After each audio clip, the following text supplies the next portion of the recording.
robots are coming for your jobs. Wait, are they? God, I hope so. Imagine just pressing a button to start this intro. We're going to talk robots, automation, inflation, pump and dump trading schemes, and more with the man you hear on CNBC's halftime report, Downtown Josh Brown. Well, I'm super happy he's here at Mom's card table. Downtown Josh Brown is here. How are you, man? Great to see you, Joe. Thank you so much for having me. Well, I'm super happy that you're here with us. I've wanted to talk to you. Of course, we've talked to our mutual friend Nick Majuli several times. I feel like I've been talking all the way around Josh Brown, and we finally got him. But I want to ask you this, because I had to laugh out loud when I started this project, and I read in the open, you write that maybe the amount you talk is working against your self-interest. It might, at this point. It might be too much. Are you trying to be like the guy? Remember that old guy on Fox that wore the mask and showed all the magic tricks that the magicians don't want him to sell? Is Josh Brown trying to be that guy?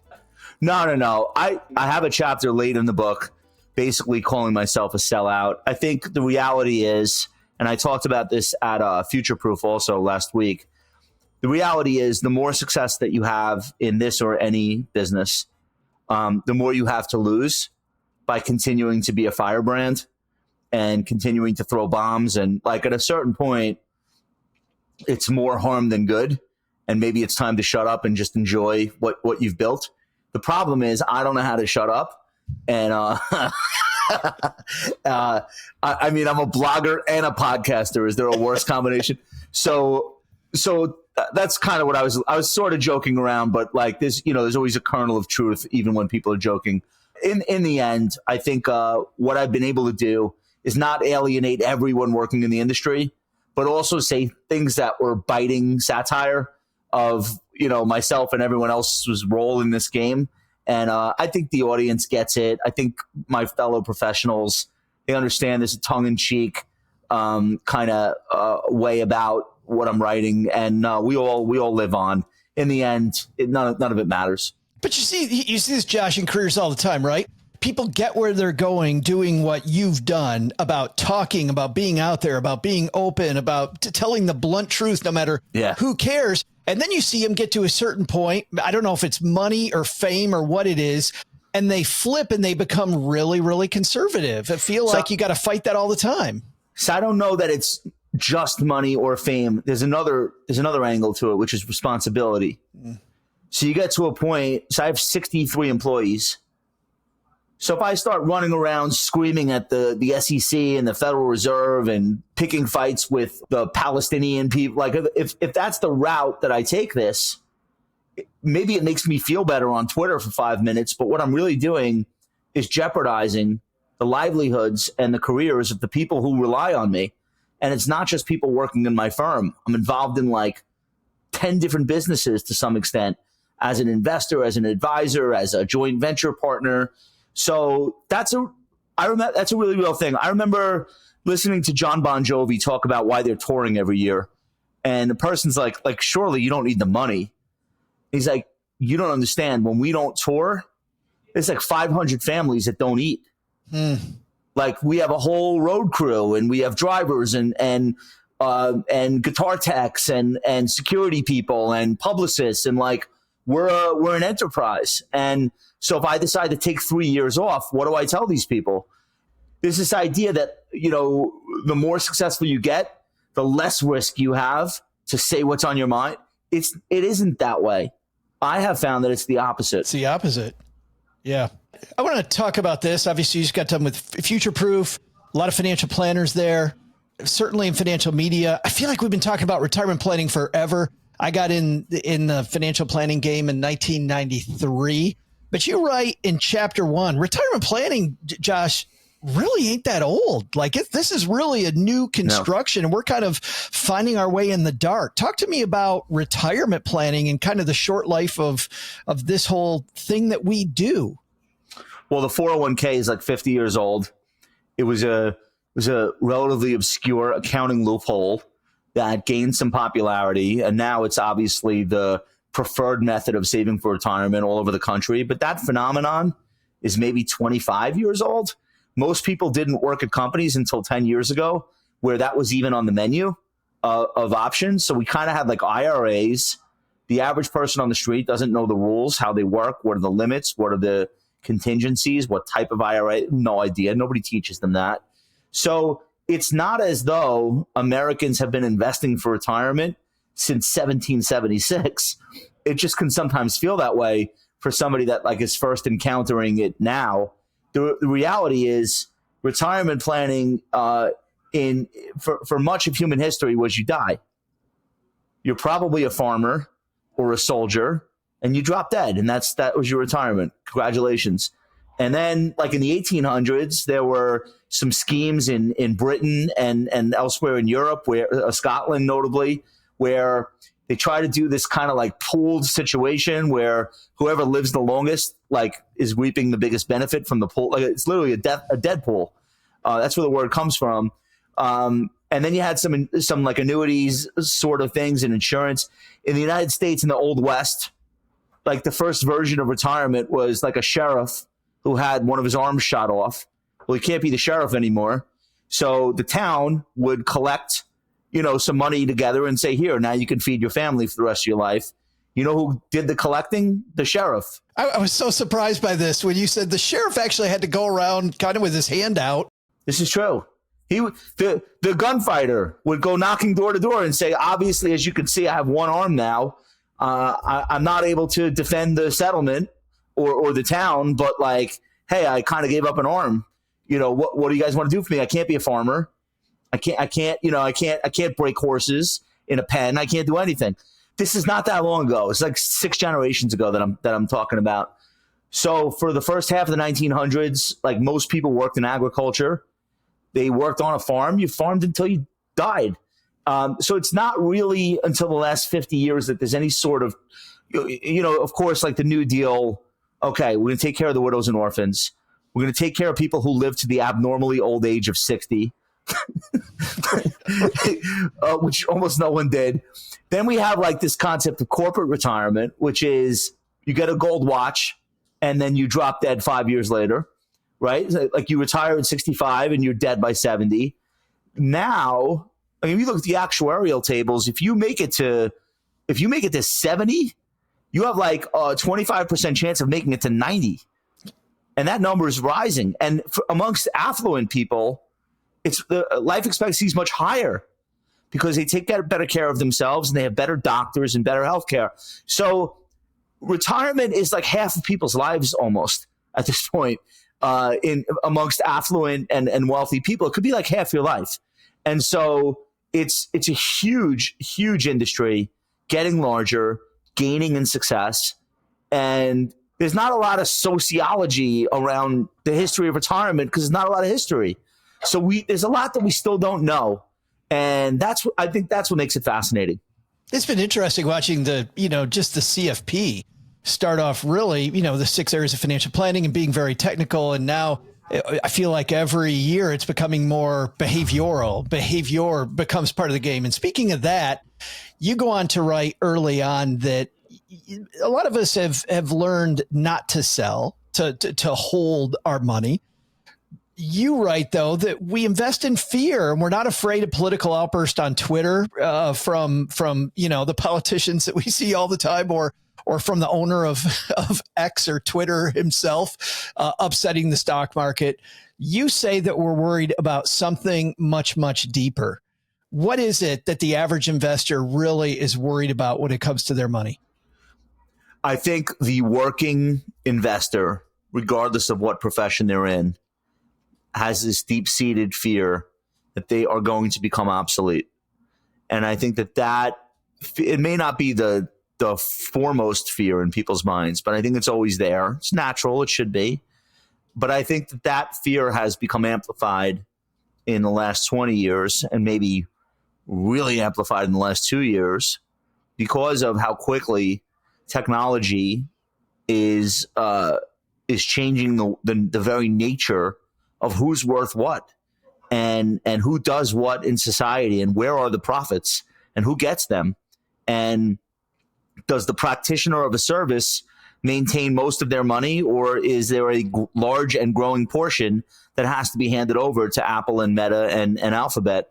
And, you know, this is like, shouldn't come as a shock. This is throughout history. Humans have been afraid of technological development and industrialization. And this is like an ancient paranoia. The story of John Henry takes place in the 1800s. And so it's not a new idea, but I think from a stock market investing prism, I think you can see the fervor with which people are investing in technology companies. You can see a little bit of paranoia in there. And I wrote a chapter called Just Own the Damn Robots. And it's a classic, if you can't beat them, join them kind of idea. It's like, look, you got 5 companies, each worth $1 trillion or more. And every day the people who work there wake up, go to work, and try to figure out a way to make you cost companies less or make you completely obsolete. And that's just the reality in which that we live. And I think we invest to some extent with that in the back of our minds. I look at my life, even just operating this podcast. Well, hell, Josh, I'm sure you see the same thing. In the last year, I've gone from, you know, coming up with titles to now having AI give me suggestions for titles, show notes, having AI do a rough draft of a lot of our show notes just for this show. I've seen in the past 9 months, it's changed night and day. What blew me away when I started reading your words was I didn't realize that you originally wrote this in 2017, right? Like this is 2017 yeah. And you're like, own the robot. And I'm looking at just the last 9 months and hell. Yeah, it was pretty prescient. I wrote the original Just Own the Damn Robots in 17 at the dawn of the FANG stock era. We weren't using that term yet, but it was clear that there were a couple of gigantic NASDAQ companies that had basically tied a bow around like the entire economy, and they owned it. And every ounce of commerce that was going to take place going forward would run through one or all of their systems. And so there was this moment, I think it was in 2016, I'll never forget it. I just don't remember the exact time. I was sitting on the desk for the 5 o'clock Fast Money taping, and Amazon came out with an earnings report where the stock shot up like 15% overnight.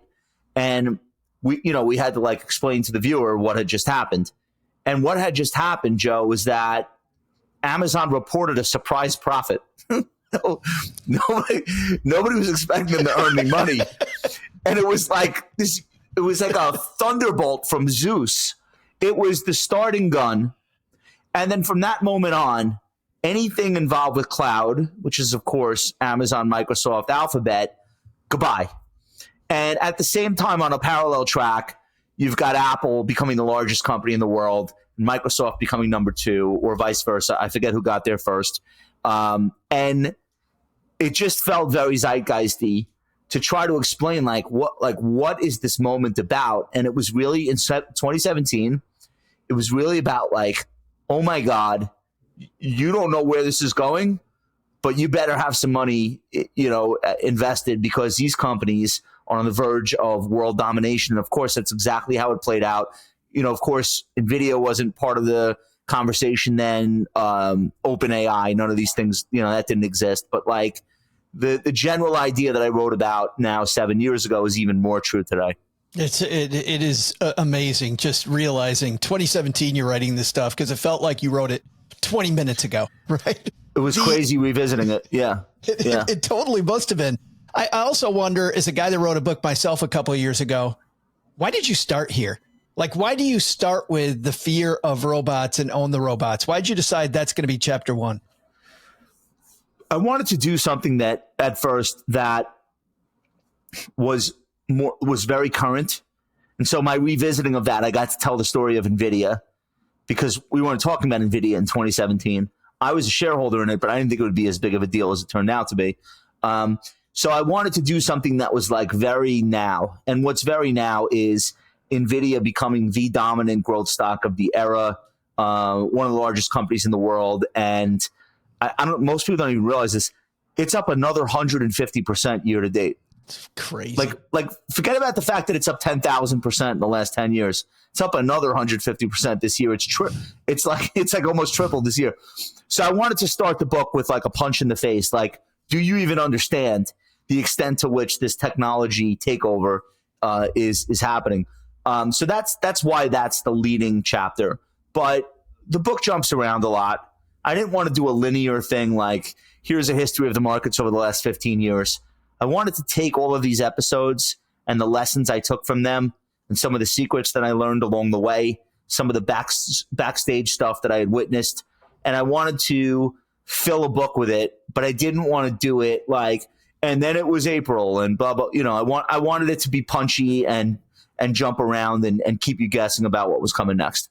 Yeah, I like the changes. I like the different themes that you talk about, scarcity and abundance, you know, and how those are bookends. I like that. We're going to talk about Wolf of Wall Street here in just a second, because I thought that was pretty damn funny. But let's pause for a second, Josh, on NVIDIA, because I was at this dinner party about 6 weeks ago. I'm sitting next to a guy who spent a lot of his career before he got into managing a big health conglomerate. He had been a stockbroker way back when with Dean Witter. And so he knows a lot about stocks. He follows the markets. And he said, Joe, what do you think about NVIDIA? I'm like, I don't know what I think. What do you think? And Tom is his name. Tom said, you know, I think NVIDIA may have run its course because people that know nothing about nothing are asking me on a daily basis, should I buy NVIDIA stock? And historically, Josh, during my career, when people, you know, people say, hey, should I be investing in gold right now? Should I be investing in real estate? Right? 2007, everybody's like, hey, should I be investing in real estate? And at that time, the real estate market collapsed. What do you think about NVIDIA with these valuations right now? Well, so here's the problem. NVIDIA has gotten cheaper, not more expensive. That's number one.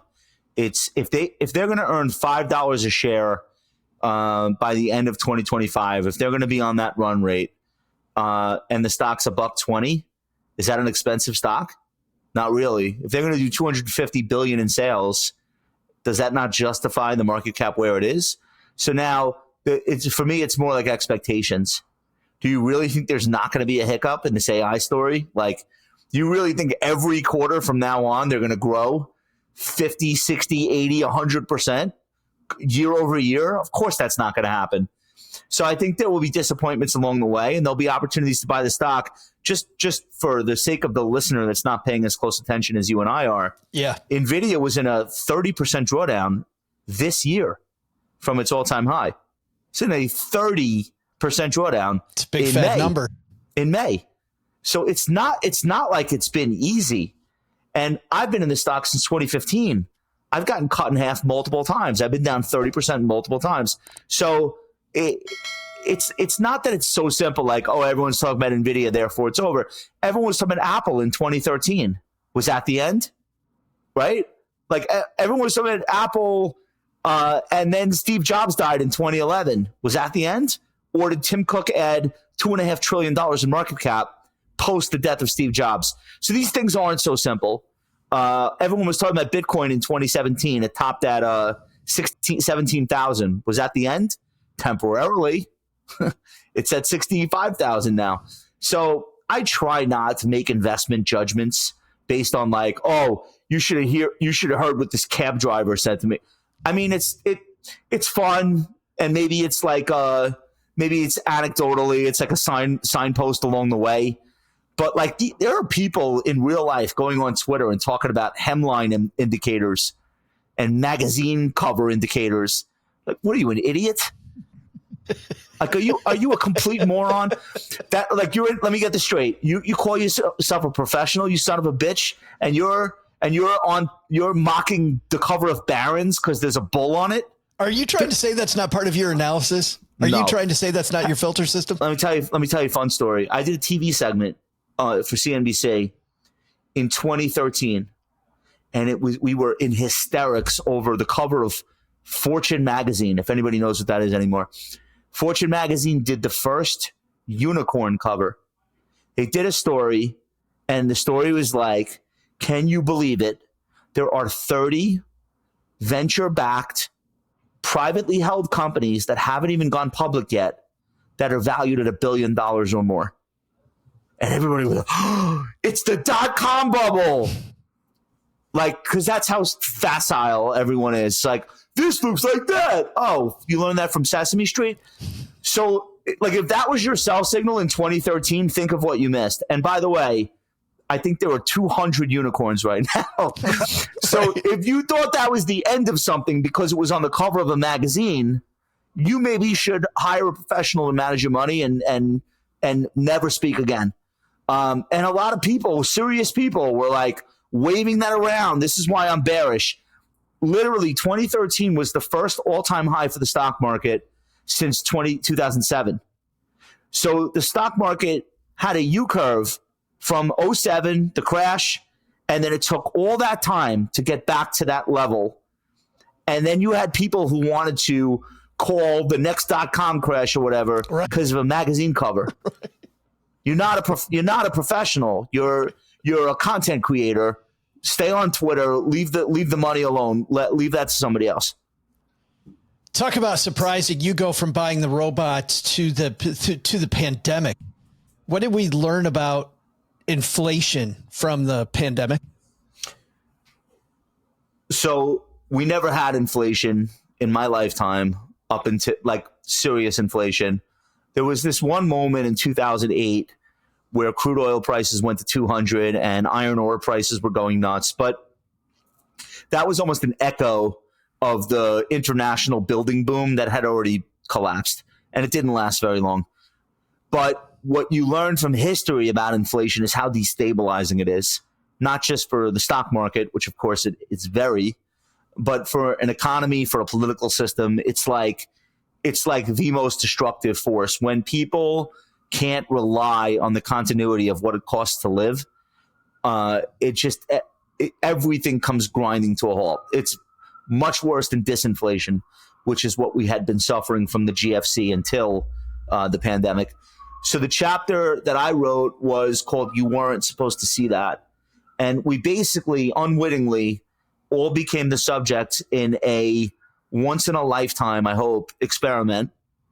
The question is, what happens if we voluntarily shut down the entire economy except for essential services? We force everyone to live and work from home. We make it so nobody misses a payment on a bill. We fill everyone's bank account with cash, and we give people so much free time that they're able to do literally whatever they want. That's the experiment. I was also surprised during that experiment, Josh, how many people, according to all the statistics that I read, you might have seen different things, did really responsible things with that money. They actually, I can be kind of cynical about this and go, oh, look at how we're blowing this. Our credit card debt's higher than ever. No, they paid down credit card debt. Yeah, they did stuff. Everybody paying off their debt, getting their crap in order. The house was getting cleaned up. But anyway, I'm sorry. But so here's the problem. And that's what the chapter is about. It's like, all right, this is pretty crazy. We're going to make it so every single household is just good. Like they're good. Like they're not worried about their bills. They have more money they've ever had before, liquid cash, no strings attached, not a loan. We just gave it out. Even the loans, we said, it's not really a loan. Don't worry about it. I think 11 million PPP loans went to businesses and 10.5 million were not paid back. All the programs for restaurants, for hospitals, for municipalities, for state government, local government, schools. It was just endless. In addition to the Fed taking rates to zero and allowing anyone with debt to refinance. It was just this incredible once-in-a-lifetime moment. And for the first time, all at once, everybody had the freedom to change careers, to pay off all their bills, to do nice things for their kids, to buy whatever high-priced ticket item they've ever wanted, whether it's an RV or a boat. Just everybody all at once was just maximum freedom and financial freedom and physical freedom. And it broke the economy in half. We literally couldn't survive it. It destroyed everything. And we ended up with 9% inflation, just a year or two later, we end up with frozen supply chains. We end up with hotels that can't clean the rooms anymore because they don't have any maids. We end up with fast food franchisors like so desperate to find employees, they end up flipping the burgers themselves. Life as we know it completely breaks down. And the thing that you weren't supposed to see is this is why the American dream doesn't work if we all attain it simultaneously. The only way it works is if not everybody is good. We need a portion of the society at all times to still be striving to get to financial independence. We can't all have it at once. We need people that are willing to work, people that are willing to be employees and not entrepreneurs. Like this is necessary for this thing that we have to function. And we never would have found out that that's the truth about the American dream. There's this idea like, everybody can have, nope. A lot of people can have it, and some people have to wait their turn or unfortunately never get it. And that's what that's the real takeaway from the pandemic. So now, fast forward to now the office buildings in Manhattan are filled up again because Google and JP Morgan and Goldman Sachs, they're saying, get back here, from 9 to 5, Monday through Friday. No offense, we do own you. We own you. If you don't like it, you can quit and somebody else will take that job. So you're seeing like reality gradually dawn on the economy. And that's why inflation is 2.5% and not 9%, because, we brought gravity back to the system, and we're back in the normal world where, hey, not everybody is good right now. Some people really need the money. It is in some ways, such a sad story though, right? Like we all want the utopia. We want this dream. And it doesn't work. Yeah. We saw where you need workers. You need people that are willing to do things for money that they wouldn't otherwise do if they had enough money. And it's universal. It applies to every industry, every business, every region of the country. And we found that out the hard way. This dream that we all work from home to was something that even a year ago, we had a big fight on Stacking Benjamins, even between our hosts, about whether this was, and I came down on the side that this isn't going to last. There's no way this is going to last. Certainly the workplace culture has probably changed forever, but certainly not the way we thought it was going to be. Yeah, that's right. It'll be more flexibility and employers being more comfortable with having employees who are not reporting to a physical location, but it is not going to be the free for all where, people are earning $500,000 working for a law firm and they're on the golf course all day. Right. Like that was what, dude, I could remind you of things that were so insane.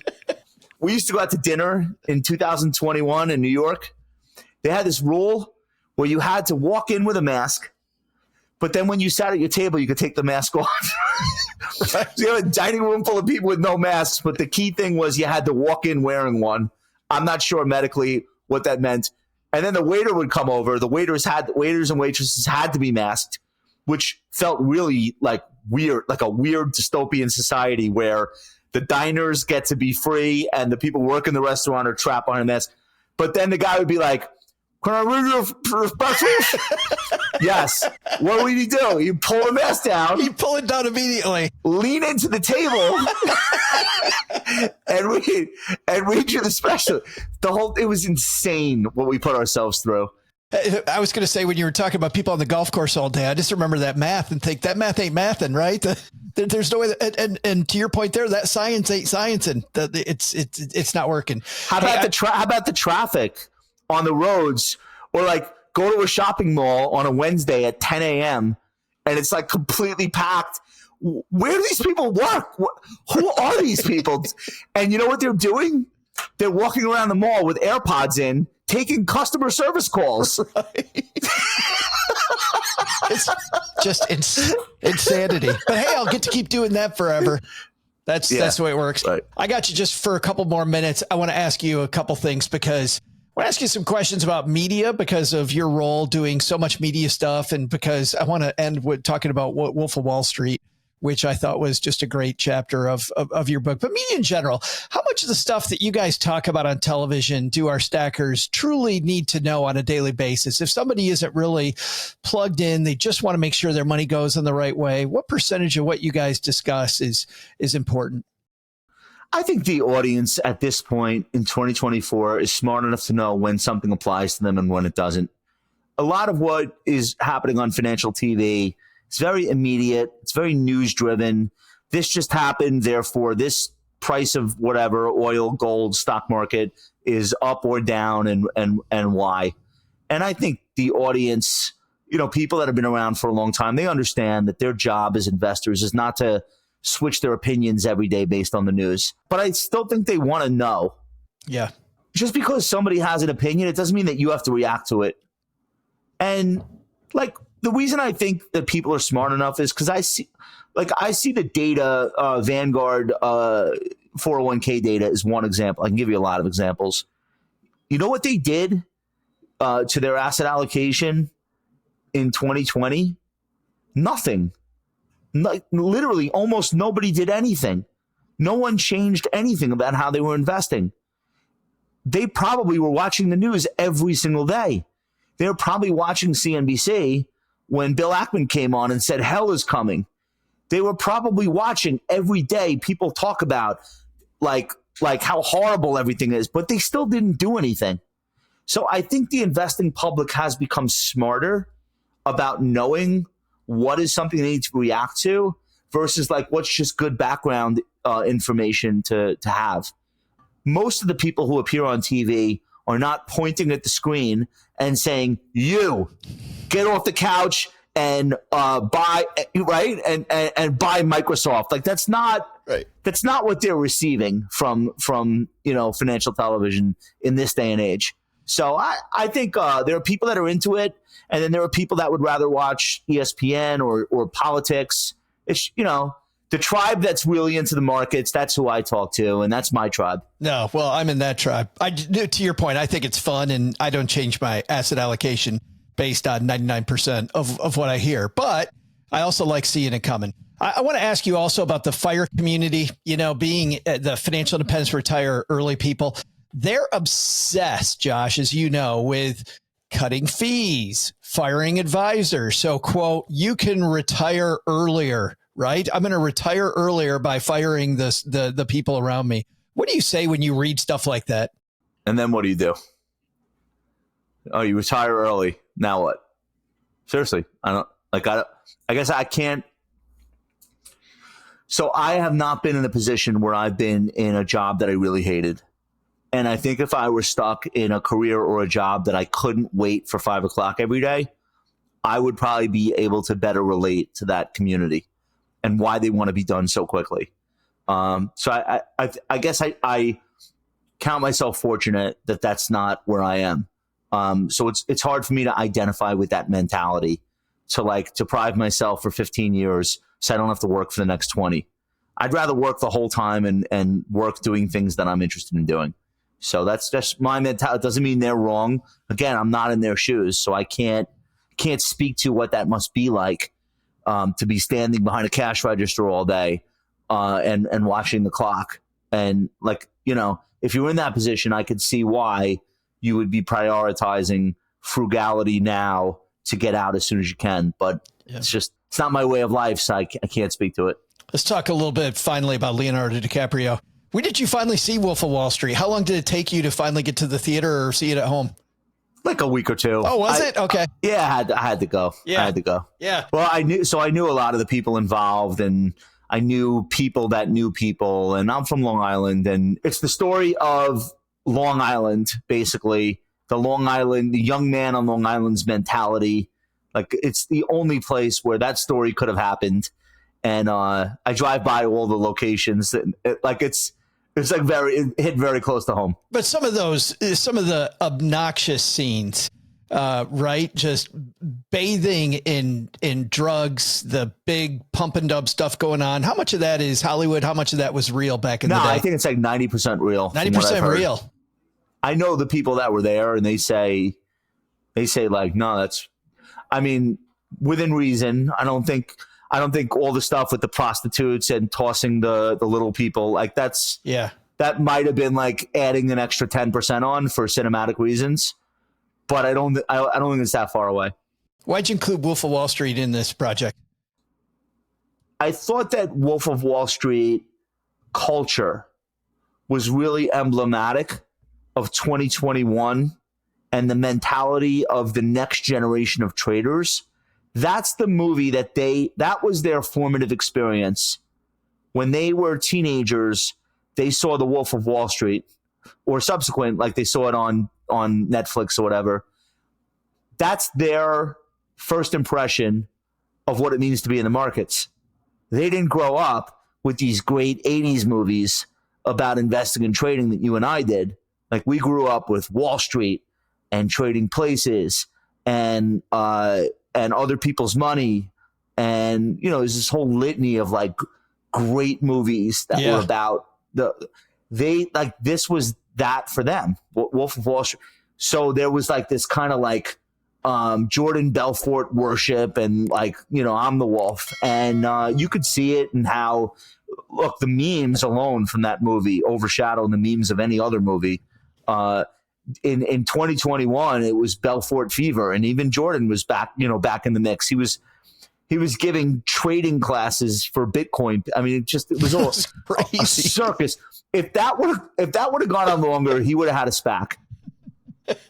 He still owes restitution to investors. The trick is he does all his public speaking for money in Australia. So he like keeps the money in the bank there, so he doesn't have to pay U.S. investors restitution. But like, if that would have gone on another year, like they might have made him the chairman of the SEC. Like, I don't even know how to describe the degree to which life is a parody, basically.